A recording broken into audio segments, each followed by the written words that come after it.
Here, if A vector is equals to I cap minus 7j cap plus 7k cap, and B vector is equals to 3I cap minus 2j cap plus 2k cap, then find the magnitude of A cross B.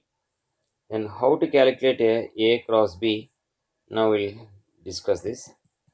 In order to calculate magnitude of A cross B, first we'll calculate A cross B.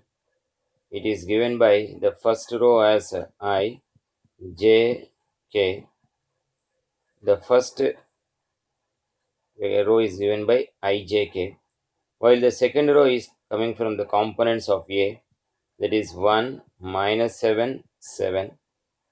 While the B vector components comes for the third row, that is 3, minus 2, and as well as plus 2, that is equals to. By closing the row and column of I, we will get it as minus 7, 7, minus 2, 2, minus j cap into.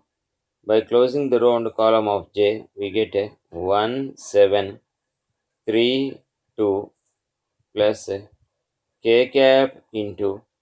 By closing the row and column of k, we will get it as 1, minus 7, 3, minus 2. That can be given as I cap into. By closing the row and column of j, these are the things we got.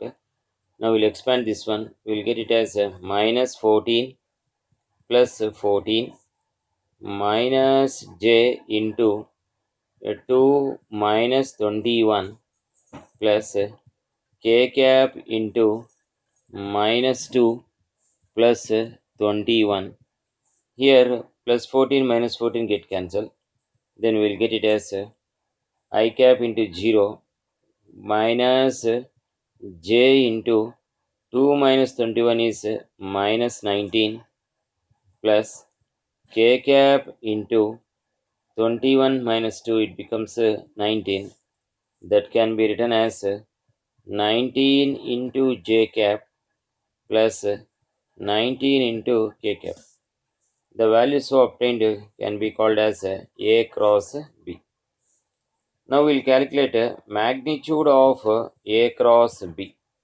That is equals to magnitude of 19j plus 19k is equals to square root of 19 square plus 19 square, that is equals to square root of, it becomes 2 into 19 square. This can be done as root 2 into root 19 whole square. Here square and root get cancelled. We will get it as 19 root 2.